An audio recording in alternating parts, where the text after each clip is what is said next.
Maldita levedad del tiempo. Vida trapecista, salto en el espacio, vuelo entre las cuerdas, la orquesta ya desafinó, baila nuestra canción, don nadie con cualquiera.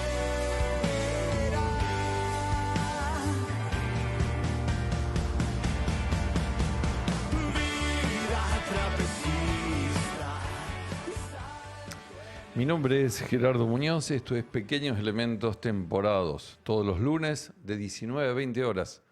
Nos escuchás por plataforma Vox 88.3 de Rosario. Estamos en vivo por Twitch, Vox FM, WOX FM. En la sesión de hoy, una visita muy esperada. Con nosotros, Homero Chiavarino, músico, con guitarra o con acordeón, cantante, compositor, gestor cultural, actor, con anclaje correntino y presente en Rosario. Su historia, sus trabajos, sus ciclos sobre el chamamé y el recorrido por la obra de grandes intérpretes y autores del litoral argentino. Solista o con distintas agrupaciones, donde por ejemplo rinde homenaje a otro grande del litoral, don Ramón Ayala. Hoy conversaremos sobre todas estas historias. Esto es Pequeños Elementos, temporada 2. Aquellos que por la patria con heroísmo lucharon, de Yapeyú San Martín, de Corrientes Verón de Astrada y de Paso de los Libres el general Madariaga.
En Pequeños Elementos escuchábamos a nuestro invitado de hoy, Homero Chiavarino, músico, guitarrista, acordeonista, cantante, compositor, actor.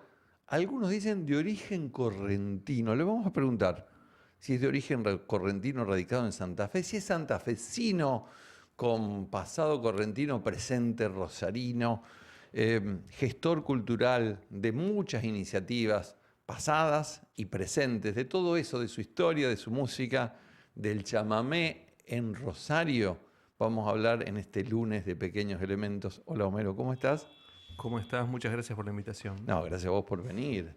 Bueno, contame, Porque yo he encontrado distintas, viste, la producción acá que trabaja incesantemente en muchas biografías tuyas, encuentra distintos orígenes. Y no queremos, viste, que se haga una disputa como Gardel, ¿dónde nació Chavarino?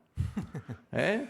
Como ¿Usted de Gardel dónde seguro es? que no, pero yo soy nacido en la ciudad de Santa Fe, en la capital de la provincia. En ese momento mi familia residía en Montevera, un pueblo que está ahí muy, muy cerquita, unos 10 o 15 kilómetros al norte de la ciudad de Santa Fe. Entonces nací en Santa Fe, pero a los 2 años de edad me parece que ya nos mudamos con mi familia a la provincia de Corrientes. Primero nos fuimos a un pueblo que se llama La Cruz, que está también un pueblo viejo de las misiones jesuíticas, un pueblo con mucha historia sobre las márgenes del río Uruguay, a unos 100 kilómetros al norte de Paso de los Libres, que es donde un año después ya me radico y nos quedamos a vivir ahí. Hice toda mi infancia, mi escuela primaria, secundaria en Paso de los Libres. Hasta la secundaria. Hasta la secundaria. Después te viniste para Rosario. Después me vine a Rosario. Igual, vamos a viste que también hay mitos y verdades. Dicen por ahí, que igual en Santa Fe hiciste parar un auto porque viste una guitarra, ahí le hiciste parar el auto a tu papá. Eso es verdad, eso es verdad. Mi primera guitarra, mi abuela siempre vivió en Santa Fe, así que seguimos yendo mucho para este pueblo, para Montevera, y en uno de esos viajes, en algunas vacaciones de invierno o en algún momento que íbamos a visitar, pasamos por una avenida muy conocida ahí de la ciudad de Santa Fe y había en una vidriera una guitarra. Yo todavía no había tenido ningún acercamiento a la música más que lo que podía haber pasado en la escuela, que en realidad pasaron muchas cosas que después de grande fui como recordando y entendiendo el valor de esos primeros encuentros con la música en la escuela primaria. Pero ese fue el primer encuentro real con un instrumento, ¿no? Le dije a mi viejo, yo quiero tocar la guitarra. Y estábamos pasando por delante una vidriera donde había una guitarra y mi viejo frena y me dice, bueno, vamos a comprar la guitarra. 9 años. Sí, por ahí, 9 años. más o menos. 9 o 10. Ahí. Lo loco es que mi viejo frenó, ¿viste? Como quizá alguno de pibe pide cualquier cosa a veces. La pelota de Messi. O la pelota de Messi o cualquier cosa relacionada a los videojuegos, que éramos bastante fanáticos con mi hermano. Pero yo pedí la guitarra y sin haber nunca tenido una guitarra en las manos, ¿no? ¿Y tampoco tus viejos eran músicos? No. O sea, no tengo músicos en la familia.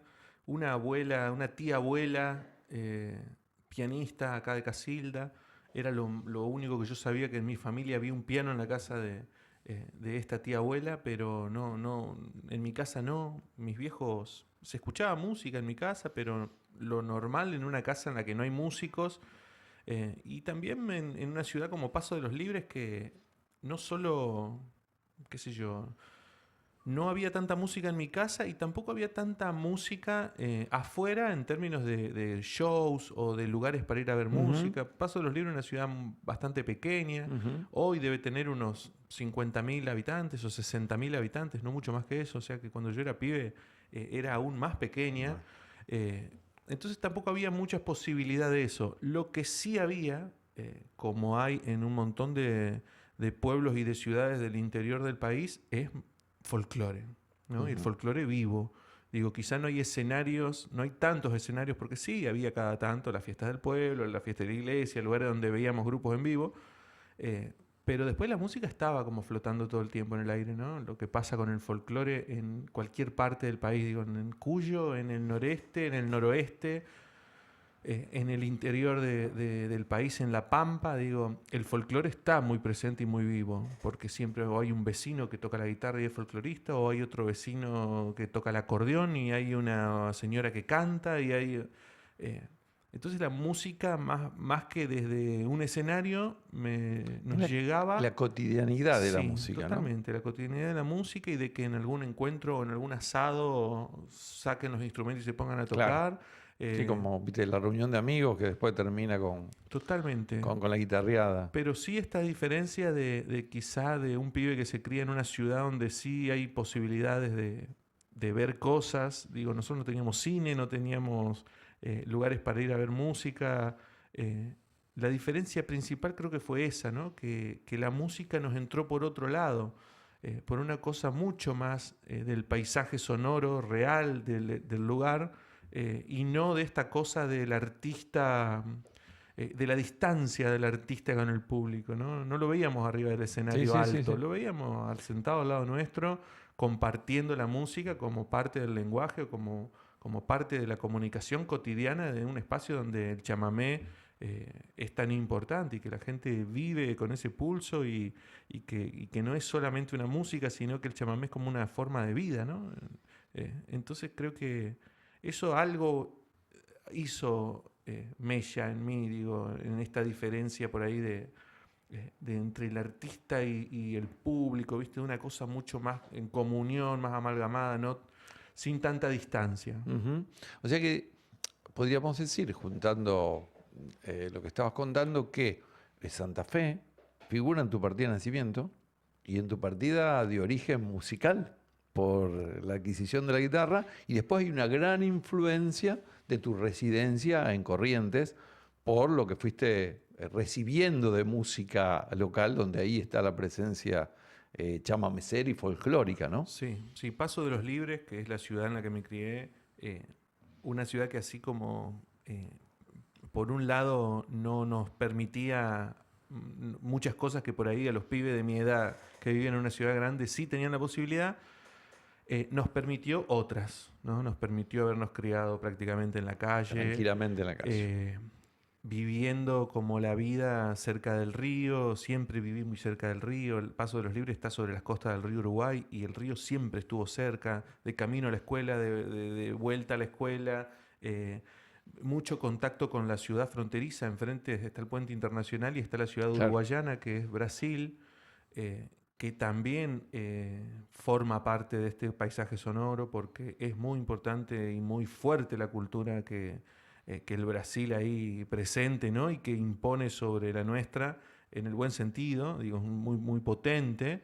Entonces también estaba como muy presente esa cultura brasileña del sur de Brasil, que mucho tiene que ver con nosotros, esta cultura gaúcha. La gaúcha. Totalmente, toman el mismo mate y usan la misma ropa y prácticamente... Con grandes acordeonistas. Sí, ahí totalmente. También. Los brasileros... Luis Carlos Borges, me acuerdo, Renato Borghetti, Sí. algunos que tengo presente yo, que tengo algún disco. Totalmente. Cuando a mí me llegó un cassette de Renato Borghetti, recién empezábamos a tocar, a los 11, 12 años ya formamos el primer conjunto en Paso de los Libres, Juventud Chamamecera, junto a amigos de la misma edad, y nos llegó un cassette de Renato Borghetti y fue como una explosión, porque Renato ya estaba un poco más allá, ¿no? El brasilero siempre estuvo un poquito más allá, como transgrediendo los límites. No sé si es vanguardia, entre Sí, comillas, pero sí. vanguardia bien entendida, Totalmente, ¿no? totalmente. Como un pasito más adelantado, como pasó en la década del 60, el 70 también, con Bossa Nova, Totalmente. con Jobim y Sinatra cantando juntos, cosas así, ¿no? Es como que se lo toman muy en serio, ¿viste? Cuando quisieron aprender el chamamé, que no era una música quizá que era tan de su origen, más allá de que la provincia de Corrientes está pegada, limita con el Brasil en gran parte de su extensión y también con el Paraguay. Cuando quisieron aprender el chamamé, lo aprendieron y nos han superado, te diría, hasta técnicamente, digo. Siempre tuvieron muy buenos instrumentos, por ejemplo, han tenido buenos acordeones. Directo de Europa le caían los acordeones. Hay un mercado mucho más grande también en Brasil. Digo, el acordeón a piano es como el instrumento que atraviesa casi todas las músicas del Brasil. Digo, desde el forró, el sertanejo, el gaúcho. Y tenés distintas regiones, desde el norte hasta el sur. Hasta el sur, el acordeón a piano, más que el acordeón a botones, los correntinos tienen más el acordeón a botones que el acordeón a piano por ahí como instrumento principal en el chamamé. Se ve que por su inmigración italiana, polaca, austríaca y de todos los colores que hay en Brasil, le han llegado muchos acordeones a piano. Y lo instauraron como un instrumento de su folclore también. Entonces siempre tuvieron buenos acordeones. Entonces nosotros veíamos a los brasileros con unas máquinas. Nosotros andábamos con nuestros acordeoncitos ahí chiquititos de 2 hileras y los brasileros andaban con unas naves gigantes que sonaban impresionantes, que que además eso, tenían otro sonido, entonces eso también nos sonaba como nuevo y como vanguardia, ¿viste? Me fui un poco por las ramas porque todo tiene Pero que ver ya con lo volvemos, mismo. No, porque la pregunta que venía ahora era, bueno, arrancaste con la guitarra, y armaste Juventud Chamamecera, venía la influencia brasileña, pero ¿cuándo se despierta el interés por el acordeón? Yo creo que siempre estuvo el interés por el acordeón. Tuve la suerte de que uno de mis amigos de la vida y fue integrante también de Juventud Chamamecera, Roque Torres, que era el acordeonista del grupo, que es acordeonista actualmente, está en Paso de los Libres, de ser su amigo desde muy pequeños, y no solo Roque, sino su padre fue un gran acordeonista, es un gran acordeonista, entonces el acordeón siempre estuvo cerca, no fue nunca un instrumento como raro o que no fuera familiar, siempre fue muy familiar. A mí en ese momento me tocó tocar la guitarra, entonces mi instrumento fue la guitarra y yo acompañaba acordeonistas, pero siempre desde muy cerca al instrumento y siempre como queriendo abordarlo de alguna manera, y hasta que tuve la posibilidad de tener mi primer instrumento. También lo que pasa con el acordeón es que es un instrumento por ahí que no es tan accesible de tener Y como una no guitarra es como el piano, ¿viste? Vos decís, o como el piano. caramba, la guitarra es más portátil, desconozco los montos de hoy, cuánto sale un instrumento, ¿no es cierto? Pero No, bueno, pero más allá de eso, como hay más guitarras que acordeones. Naturalmente. Digo, naturalmente. Pero creo que a los 13 o 14 años tuve mi primer acordeón y ese fue como también una cosa extraña lo que me pasó con el acordeón, porque me cayó un poco en las manos. Yo venía de estudiar piano, estudié piano muchos años, también en la secundaria. Y cuando me cayó el acordeón yo sentía que ya era un instrumento que ya estaba como adentro mío y que podía tocarlo. De hecho, nunca estudié acordeón o nunca fui a tomar clases. Fue como más una cosa autodidacta. autodidacta. Sí. No sé, en el caso del acordeón, alguna vez me dijeron, y perdoná, pues, corregime claramente porque es una duda que tengo, me dijeron que, por ejemplo, el bandoneón era muy difícil de tocar. Alguna vez escuché a algunos músicos hablando de que el bandoneón era un instrumento muy difícil de tocar. No sé si el acordeón en este caso se asemeja en algo al bandoneón o no, porque hay grandes chamameceros que tocaban bandoneón. Después vamos a hablar de algunos que tienen Sí, que ver claro. con los ciclos de los miércoles, ¿no? A mí eso de que hay instrumentos más difíciles que otros es como que lo tomo con pinzas, pinzas. ¿viste? Porque sí entiendo que hay instrumentos que son un poco más accesibles que otros, o que es más fácil abordarlos. Digo, una guitarra, uno toca las cuerdas y suenan. Uno toca una tecla de un piano y suena una nota, ¿no? Y si hace 3 notas juntas ya está tocando un acorde. Eso no quiere decir que sea fácil tocar, ¿no? Es de fácil acceso, por lo menos en una primera instancia. Después tocar bien, o Bueno. digo tocar bien, no ser el Messi del piano o del acordeón. Digo tocar, desenvolverse, poder interpretar piezas que uno quiere o poder ensamblarse con otros instrumentistas, ¿no? Todo lo que la música propone. Yo ahí creo que todos los instrumentos de alguna manera tienen como una complejidad distinta, pero no sé si hay uno más difícil que otro. Sí es más incómodo el acordeón en una primera instancia. Uno se pone un acordeón en las piernas y lo primero que dice, no, qué pesado, qué grande, cómo se te cae para el costado, ¿viste? Como en un primer abordaje. Después ya eso es como Ya la parte primera del cuerpo, instancia, ¿no? y después ya pasa eso, ¿no? Pero sí creo que tocar bien cualquier instrumento requiere de un trabajo, ¿no? Y de una constancia y de... Si uno se pone a estudiar el bandoneón, o se pone a estudiar el acordeón, o se pone a estudiar el violín o el piano de primera instancia, yo no sé si hay algo más difícil que el otro. Uno entra en ese mundo, las manos se le acomodan para ese mundo, los brazos, los hombros, digo también. Por eso es tan difícil por ahí fluctuar entre tantos instrumentos distintos, porque cada instrumento tiene su forma, y no solo la forma del instrumento, sino la forma que uno adquiere por Cuando el toca el instrumento, y después de tantos años mucho más.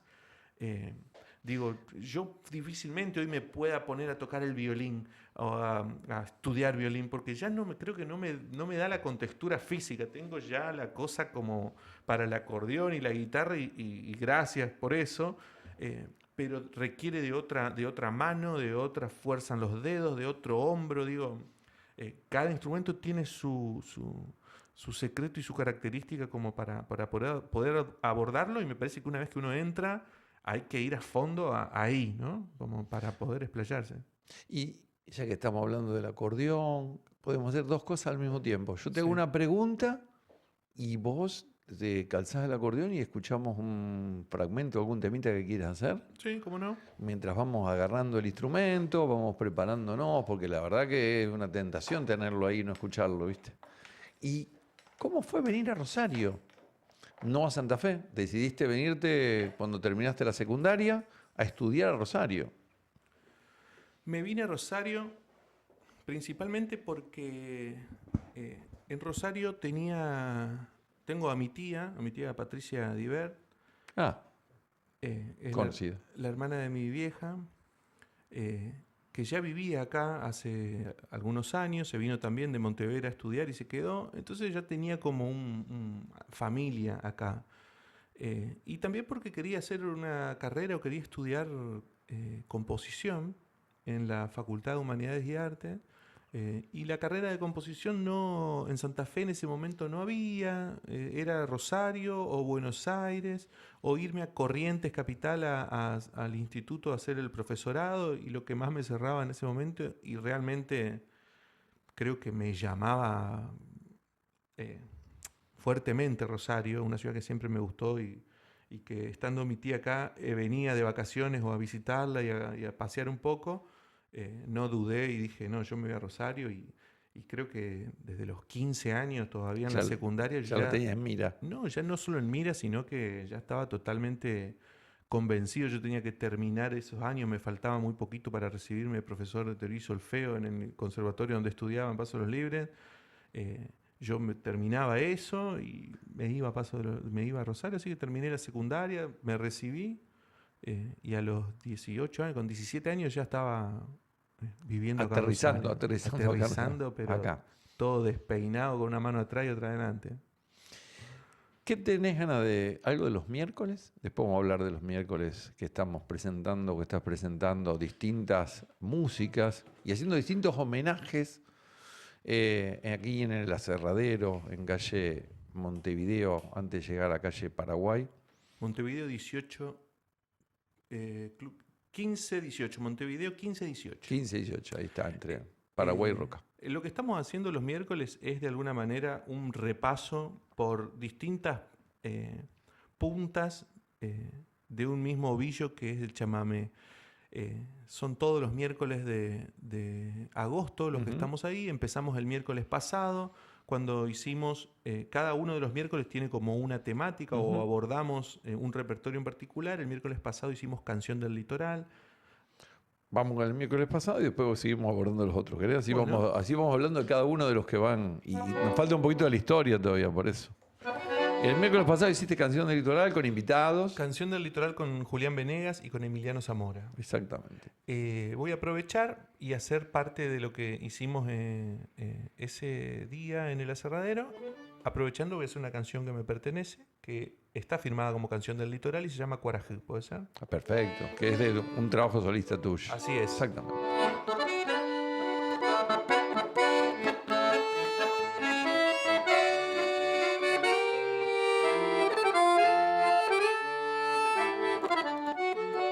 Viene descalzo del monte, su estirpe costera se traza al pasar. Viene surcando lagunas, esteros y lomas de su Paraná. Viene empujando la luna, su sombra le endulza el viejo tapet. Mientras alarga su espera en nuevas primaveras, otro amanecer. Ahí va, entre hojas frescas, ahí va, duende de la siesta. Tal vez su pequeña figura se vuelva fruta en un naranjal. Ahí va, dejando una huella. Ahí va, vivo en una estrella. Y vuelven a nacer con el tibio sol amarillo coembullar.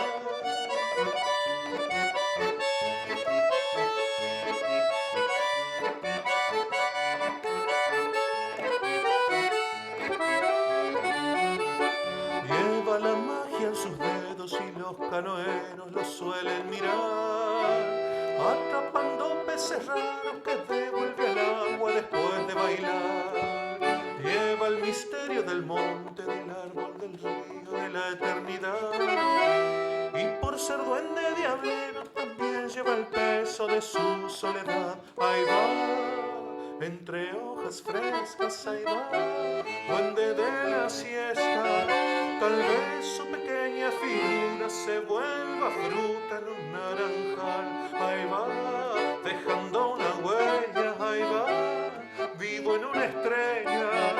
Y vuelve a nacer con el tibio sol amarillo coembullar.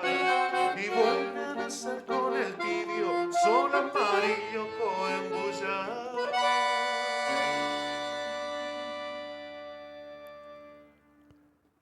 En vivo, Homero Chiavarino, esta música del litoral, este chamamé, que viene de este miércoles pasado, este ciclo en el aserradero, de su trabajo solista que está en todas las plataformas digitales, y ahí estamos recorriendo la historia y vamos alternando el pasado con el presente, ¿no? Lo que va pasando los miércoles y algunas cosas más que te vamos a preguntar. Entonces, ¿llegaste a estudiar? ¿No terminaste de estudiar?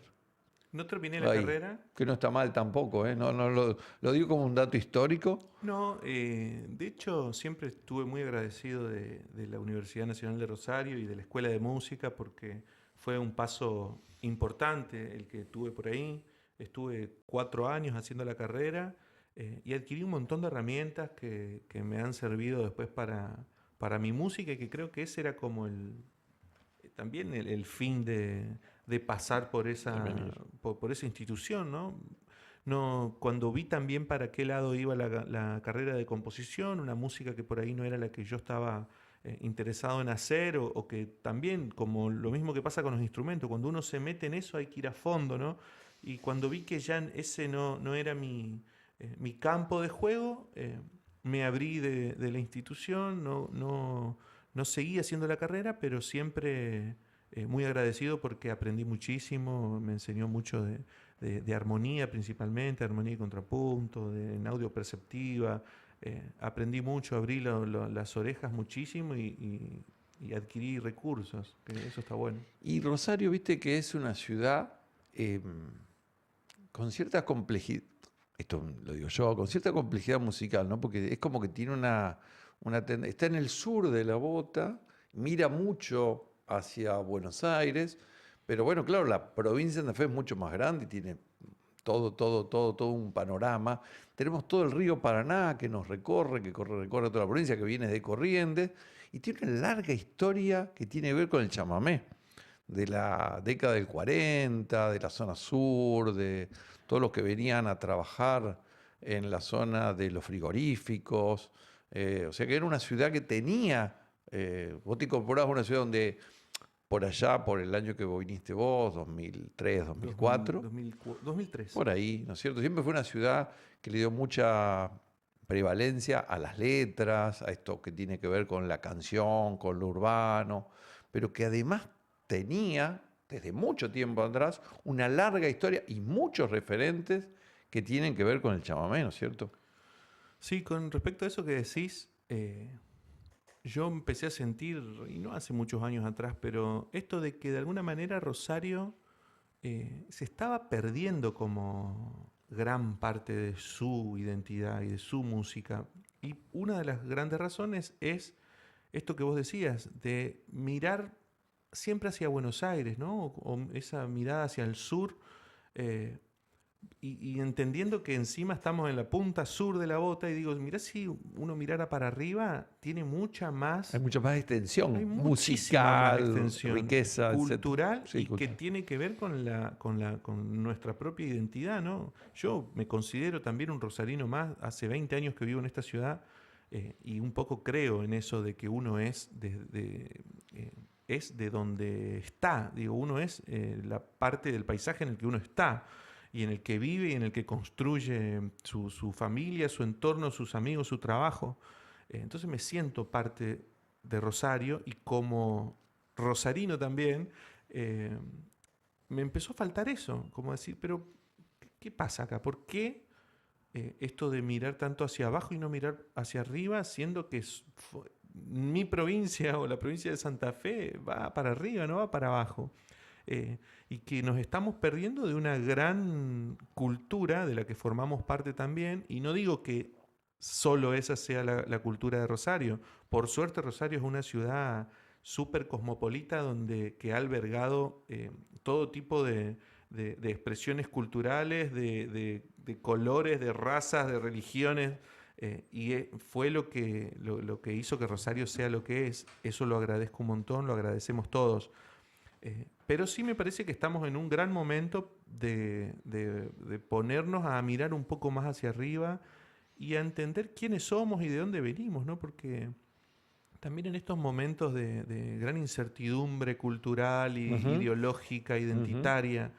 Es muy importante el tema de la cultura y la identidad, ¿no? Totalmente importante. Las raíces. Es la única forma de que no nos lleven puestos, es que estemos bien agarrados al suelo, ¿no? Es como una cosa bastante literal y gráfica, pero creo que la forma de estar bien agarrado al suelo es entendiendo de dónde somos, de dónde venimos, por qué somos lo que somos, digo, mezclas de qué somos, porque somos mezclas de un montón de cosas, pero empezar a desenredar un poco esa historia y ver qué pasaba también en este suelo. Y cuando uno empieza a escarbar, y ni siquiera se tiene que ir muy profundo, porque estamos hablando del siglo pasado, digo, de nuestros abuelos, hay gente que está viva y que vivió en ese entonces, no es muy difícil encontrarlos. Simplemente hay que hacer un pequeño trabajo de empezar a buscar y empieza a salir toda la luz de una manera increíble, y que cuando uno ve,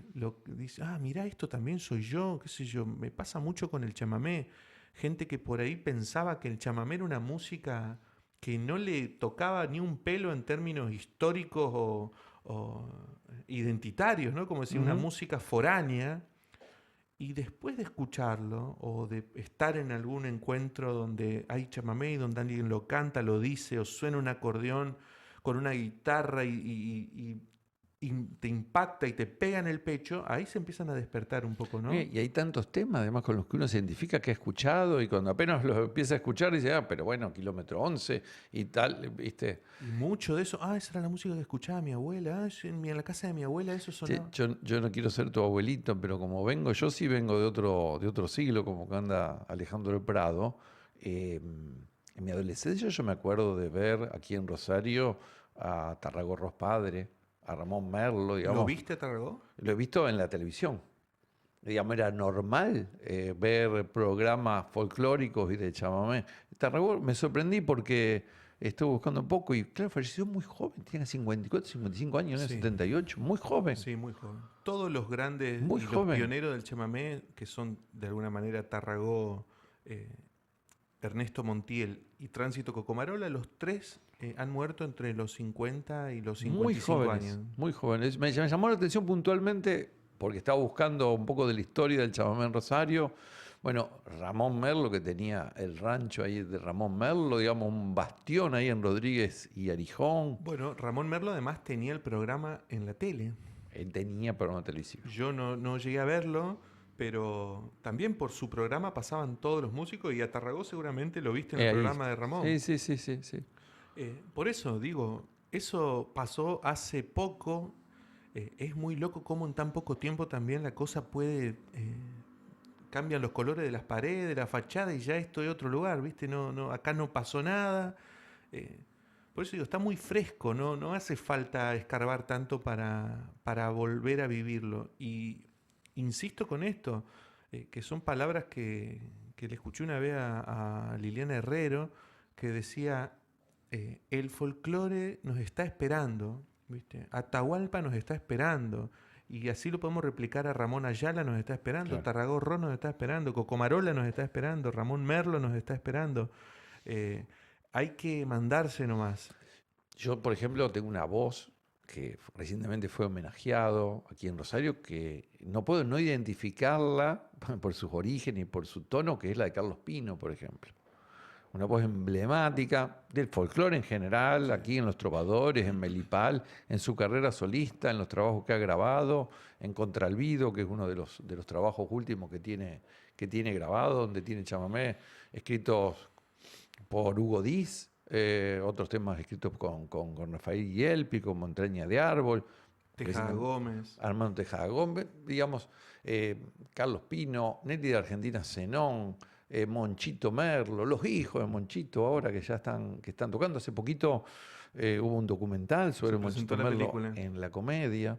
Hace poquito también falleció Gregorio de la Vega, que era a fin de julio, que era justamente la voz emblemática del conjunto de Tarragó Ross, digamos, figuras muy importantes. Que vivía acá. Estaba, claramente. Y después lo llevaron leí ahí que en la crónica que lo llevaron a Curzú-Cuatiá, juntamente con el resto, y que cuando pasó por Federación estuvo detenido una hora el cortejo, porque estuvieron tocando ahí en el paso de él. Pasa que esos tipos, locos, fueron íconos de la cultura del chamamé, y ese recorrido entre, por ejemplo, Curzú-Cuatiá a Rosario, en el medio, imagínate que cada vez que iban y venían, los tipos laburaban en todos esos lugares por los que viajaban también.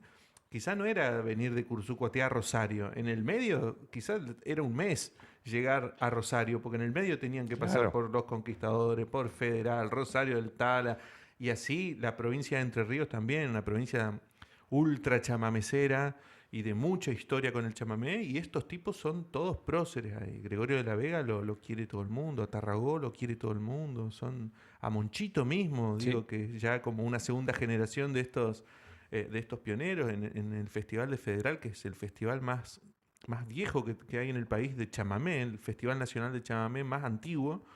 Monchito es como un número principal ahí. Acá tengo, y sirve para conectar con el miércoles pasado, con el miércoles próximo, este libro de nuestro amigo Marcelo Muñoz, que se llama La Raíz del Canto. Gran libro. Y dice, un 19 de septiembre de 1974 falleció en la ciudad de Buenos Aires don Mario del Tránsito Cocomarola, el Taita, figura ineludible de la historia del chamamé y de la música nacional, creador y pionero del género correntino. En homenaje a su obra y legado se conmemora el Día Nacional del Chamamé, declarado por la Ley Nacional tal del año 2009. Y ahí leí, él le hace aquí un reportaje al hijo, a Mario del Tránsito Cocomarola, que justamente nació en Rosario. Por casualidad, dice acá, usted nació en Rosario, ¿cómo se dio esa circunstancia? Y bueno, tenían parientes así por parte de la mamá y nació en Rosario, y está el reportaje en este libro que vino a presentar este año Marcelo, que es La Risa del Canto, y el año pasado estuvo acá presentando El Cancionero de Santa Fe justamente. Y el miércoles próximo, en el ciclo de ustedes de chamamé, va a haber justamente...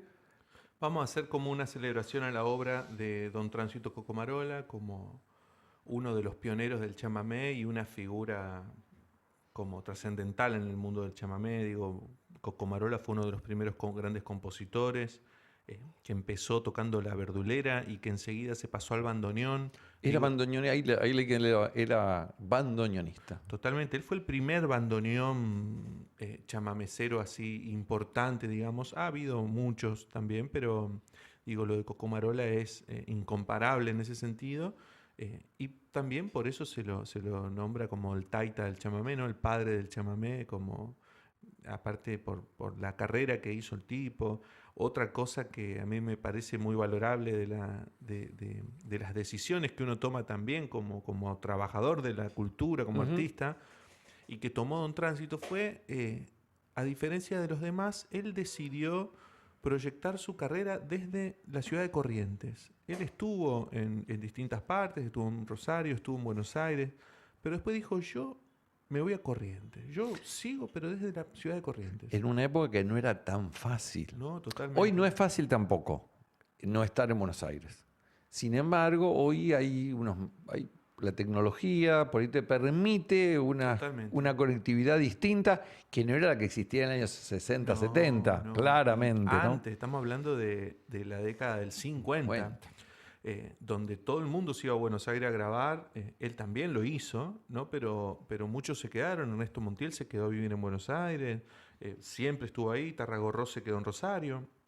Y Tránsito se quedó en Corrientes, en la ciudad de Corrientes, que es prácticamente donde nació. Él nació en San Cosme, ahí a unos kilómetros de la ciudad de Corrientes, pero hizo su carrera desde ahí. O sea que él no se alejó tanto de su gente, de su paisaje, y que fue realmente fundamental para su obra, ¿no? Porque eso de estar cerca, lo mismo hizo Isaco.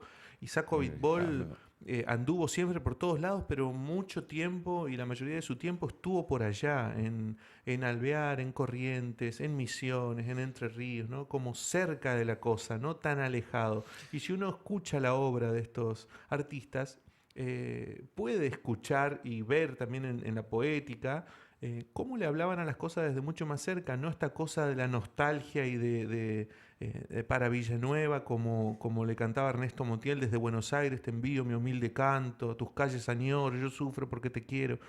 Tránsito estaba ahí, abajo del árbol al que le cantaba, cerca del río San Cosme o de la laguna Totora, y eso me parece muy valorable para esa época, mucho más. Y tenía una particular que también me llamó la atención leyendo para la charla de hoy, más allá de la mirada que uno tenga sobre el mercado, se vendía muchísima cantidad de discos. Sí. Eran Tarragó, Tránsito. Bueno, Tarragó fue como un éxito. Eran éxitos. Fue el tipo que más discos vendió como en la historia, Tarragorros. Sí. De hecho, hay unas anécdotas muy graciosas de que, por ejemplo, era en el mismo momento que estaban los Beatles o que habían llegado los Beatles, y que acá Tarragó vendía más discos que los Beatles. Y eso no es una falacia, eso es así. Eran tipos súper populares y que además se encargaban de estar como muy vigentes porque estaban todo el tiempo tocando, ¿no? Y cerca de la gente. Así como sus obras tienen 200 composiciones y no sé cuántos discos grabados y cuántos discos vendidos. Después estaría bueno saber, que eso ya es más incomprobable, pero decir cuántas veces tocaron. Debe ser terrible. Debe ser terrible. La cantidad de vivos. Un número que no nos entra en la cabeza para los tiempos que corren hoy. Digo, se puede asemejar a una banda de cumbia de estas que laburan muchísimo y más. Porque no paraban nunca y tocaban de día, tocaban de noche, tocaban a la siesta, tocaban a la mañana. Digo, no. Sí, era como otro país. En otro país sería como la canción de Teresa Parodi. Es como cuando yo escucho que me dicen, bueno, en Rosario, en los bailes de carnaval del 60, todos los clubes tenían música en vivo con 20 grupos y hemos charlado con músicos de esa época diciendo, nosotros en una noche hacíamos 6 clubes en una sola noche. Bueno, a uno le cuesta imaginarse, bueno, porque ha tenido distintas realidades y demás, ¿no? Sí.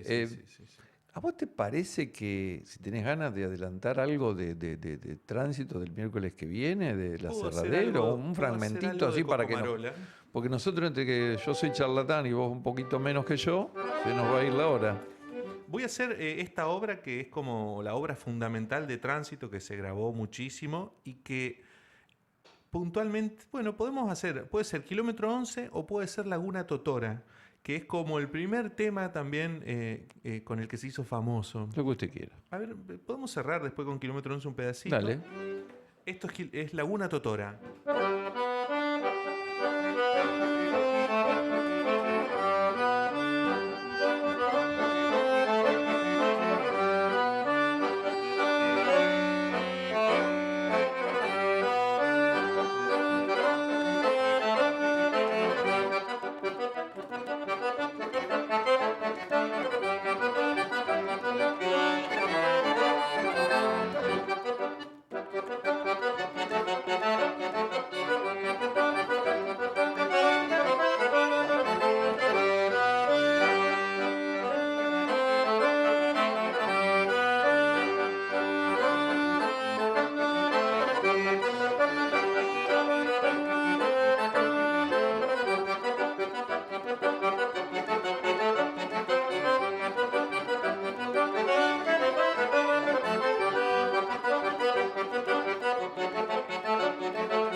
En vivo, Homero Chiavarino adelantando este ciclo que se llama Chamamé de miércoles y que el 14 de agosto, el próximo miércoles, estará dedicado a Don Cocomarola ahí en calle Montevideo 1518 y que luego va a seguir por los 2 miércoles restantes del mes de agosto. El 21 de agosto cantemos a Teresa y el miércoles siguiente, el último miércoles, el 28 de agosto, el universo de esta personalidad tan particular que es don Julián Cini, el sacerdote, poeta,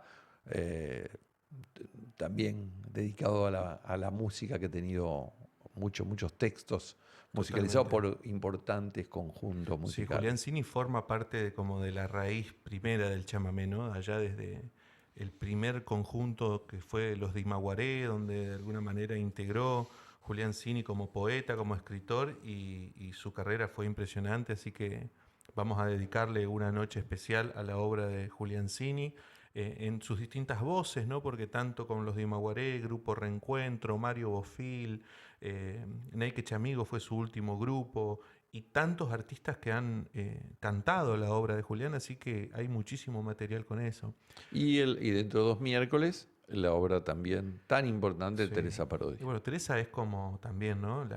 La gran poeta del chamamé, de la renovación o de la nueva canción, ¿no? Así como existió este movimiento de la nueva canción, donde estuvieron Tejada Gómez y los grandes, también en el chamamé hubo como una renovación en la década del 70, y Teresa Parodi forma parte como fundamental de esta nueva ola chamamecera, y donde también aparece como un género o un subgénero nuevo que es el chamamé canción, donde también aparece Pocho Roch, aparece Antonio Tarragorros, aparece Mario Bofil, Rodolfo Regúnaga, grandes compositores y cancionistas de alguna manera del chamamé, porque ellos trajeron como una nueva forma. El chamamé en un principio también fue una música que empezó siendo instrumental, como el tango de alguna manera, y después empiezan a aparecer los letristas y los poetas. De hecho,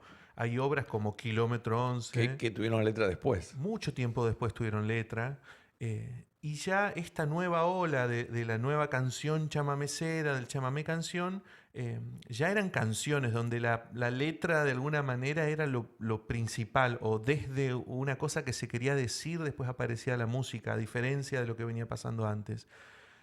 Y Teresa fue como la parte fundamental, y es una de las grandes compositoras. Si uno tiene que pensar en los 3 o en los 5 más importantes del chamamé y de la canción chamamecera, Teresa, sin lugar a dudas, está ahí entre las primeras, ¿no?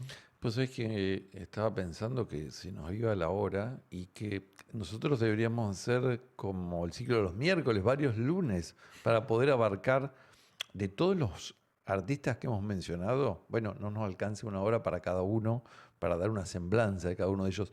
No quiero que se nos vaya la hora, y aprovechando tu presencia aquí, además del ciclo de los miércoles, y en ese mismo mundo de nuestro litoral, de destacar todo el trabajo que han hecho en este trío con Joey Tortul y con Julián Venegas, que es Garupá, dedicada a la obra de ese inmenso compositor e intérprete que es Ramón Ayala, ¿no? Totalmente. Ramón también, de alguna manera, de la mano de Teresa y de grandes cancionistas del litoral. Bueno, lo de Ramón también es como un capítulo aparte, ¿no? Y realmente un capítulo aparte, porque Ramón hizo otra cosa, y hizo otra cosa hasta con su carrera, con su vida. Él fue siempre por una... Hay un documental sobre la vida de él, está Hay ahí un al documental costado. de Marcos López, que es un documental sobre la biografía de Ramón, que está buenísimo para conocerlo un poco, pero con el que no hay que quedarse solamente con eso, porque estamos pensando que Ramón falleció a los 96 años, y de alguna manera ese documental es como un recorte de unos años de su vida, y lo de Ramón fue mucho más allá de eso, y realmente diferente a todos los demás artistas. Digo, Ramón siempre fue por un camino paralelo, ¿viste? Como por una colectora, viendo cómo iban pasando también todo lo demás y él haciendo la suya por fuera. No estuvo adentro como de ese gran movimiento en términos de, ¿cómo decirlo?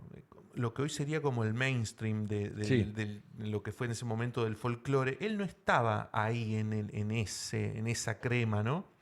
Siempre como viéndolo de afuera, un tipo muy observador, que le gustaba mucho hablar, pero era muy observador y hacía mucho silencio también cuando observaba. Y yo creo que él lo fue observando, ¿no? A lo largo de todo el tiempo esto.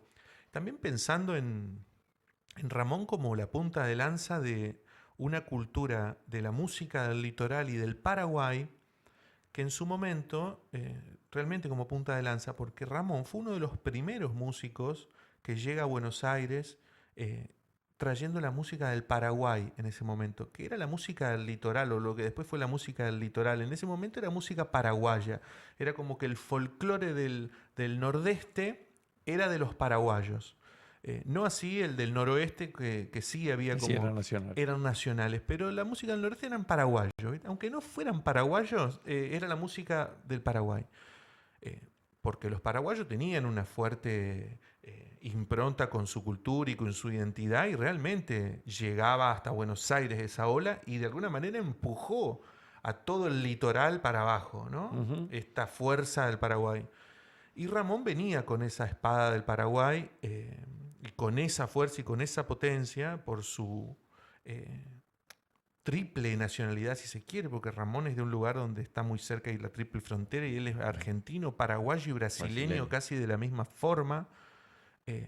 Y universal, porque también en eso Ramón estuvo un paso más adelante, ¿no? Ramón no se quedó con los límites y la frontera y si esto es música de acá o de allá. Él era mucho más abierto y mucho más deconstruido en ese momento, hasta con el folclore, entendiendo que la cosa iba mucho más allá. Fue un tipo de mundo. Y cuando él llega, fue uno de los primeros músicos con su trío Sánchez Monjes Ayala, que fue el primer trío en hacerse conocido en Buenos Aires de la música del Paraguay. En ese momento cantaban canciones de Paraguay. Pero fue el primero, o sea, Ramón, además de todo lo que después vimos que fue un gran artista plástico, un gran compositor, un gran cantor, un gran poeta, un gran escritor, también fue un gran pionero, porque él abrió un poco la jugada en Buenos Aires con la música del Paraguay y atrás de él empezaron a venir todos. Entonces lo de Ramón, casi que te digo que es difícil competirle, no hay dos Ramón Ayala, nadie hizo lo que hizo Ramón y su carrera fue increíble, casi 100 años dedicado estrictamente a poder comunicar lo que él quería decir por medio del arte, de la música, de la pintura, de la escritura. Porque era pintor también, claro. Era un gran pintor, tiene unas obras impresionantes que las ha expuesto en museos de todo el mundo. Que un tiempo largo estuvieron expuestos en el Museo Quinquela Martín, ahí en La Boca, en Buenos Aires. Unas obras increíbles mostrando ese paisaje de Misiones, tanto como el del Dock Sud, porque Ramón también se crió en el Dock Sud en Buenos Aires. Entonces tiene esa...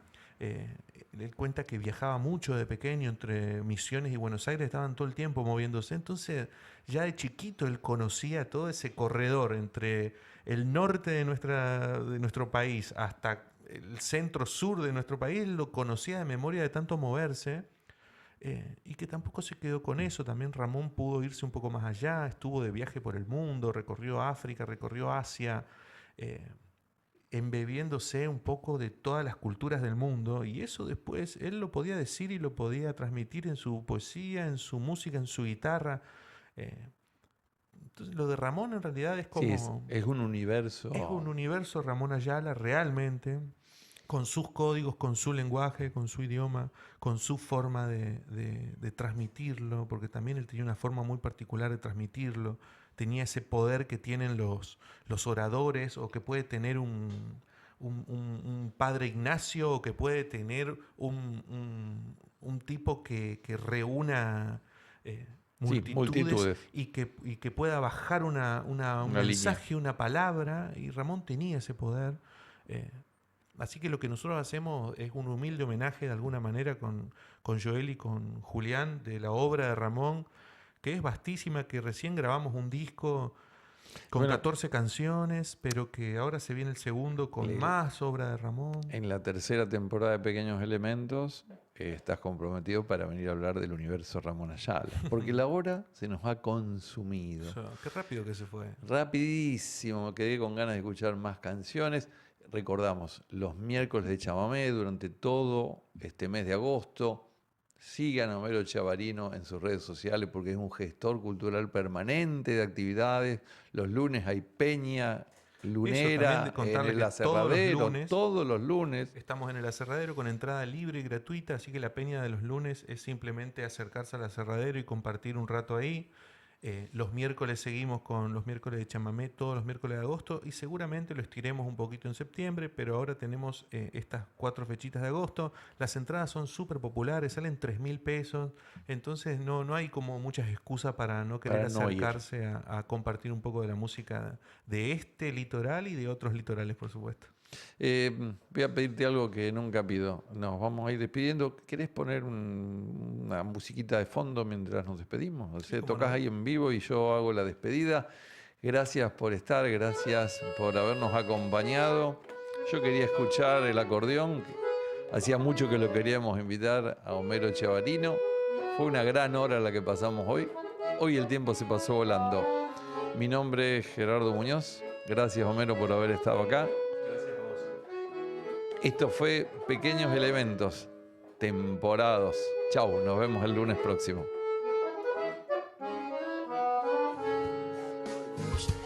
Esta va a ser la última, lo juro por Dios.